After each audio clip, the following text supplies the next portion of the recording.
In dealing with debt, holiday shopping is coming with a new twist this year. Let's bring in Ted Rossman, the senior industry analyst at creditcards.com. Ted, consumers really need to brace for supply chain troubles, and that could hit their wallets. Everybody's worried about the supply chain, and that's part of what's driving this early start.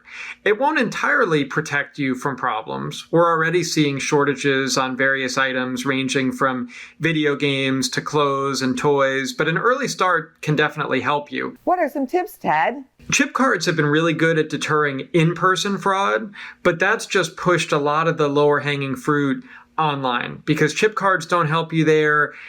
There really are not as many security guidelines online. So that's something to watch out for. It's safer to use a credit card, not a debit card online, because if your credit card gets hacked, it's just a line of credit. It's the bank's money up until you pay them back. Whereas a debit card is directly linked to your checking account. And even though you should get that money back if you report the fraud promptly, you're actually missing real money for a time. And it could be weeks before you get that back, and you might need it for something else in the interim.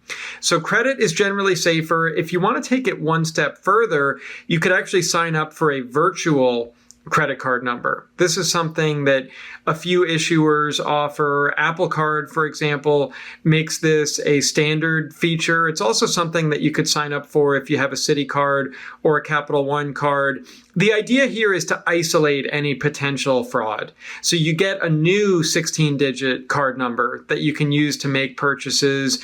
It masks your real card number. So if you're shopping on an unfamiliar site, for example, and it's a hack, well, then at least you haven't exposed your real card number, and you don't necessarily need to get a new card and reset all of those auto payments elsewhere. I would, though, again, come back to the fact that credit is safer than debit to begin with. So unfortunately, I'm not aware of any card issuers that offer virtual debit card numbers. I actually think that would be even more useful than a virtual credit card. What's a workaround if people don't want to use credit and prefer to pay with cash? One workaround that you could use is to use PayPal Key. This is a version of PayPal that operates in much the same way. So there's a security play, there's a new 16-digit card number, expiration date, card verification value. This can help to isolate fraud. And the beauty of PayPal Key is that unlike other services, it's not just credit. You can actually use your debit card or even your bank account itself as the underlying source of funds. You could even use your PayPal balance. So this is a way that you can shield those and really keep yourself safe online. Make sure to follow other best practices. You don't want to be doing sensitive business on public Wi-Fi. Let's talk more about supply chain disruptions, because people make a purchase and then sometimes it does not show up right away. That's a problem, especially if people want to try and get their money back. The chargeback rules. Sometimes we're hearing of scams where companies don't deliver the goods in the time promised. And then they say, oh, it's just supply chain problems. We'll get to you in a few weeks or months. It's possible that a fraudster could use this to their advantage because there is a time limit on disputes. It's typically 120 days from the date that you were supposed to receive something.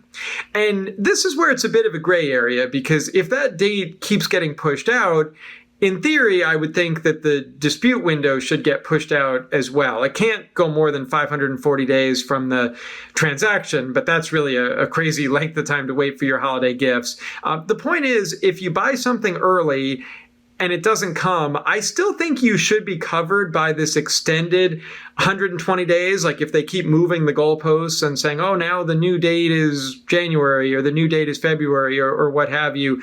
But I would say also stay on top of this. Sometimes these disputes don't go in cardholders' favor. Sometimes it's very confusing and there's a lot of red tape. And, basically I would speak up earlier in the process. Do you think shopping will be different this holiday season? I think a lot of people are going to be shopping at unfamiliar places this year because of the supply chain disruptions and maybe the desire to find a good deal. So these are a few things I would take into account. Use a credit card, not a debit card. Consider a virtual card for added security. And don't let them kick the can down the road too much when it comes to delays, because you don't want to have them run out the clock with any potential dispute. It's going to be interesting. Thank you so much, Ted, for helping us out today. Thanks for having me. Go to businessfirstam.com for where to see our show on TV.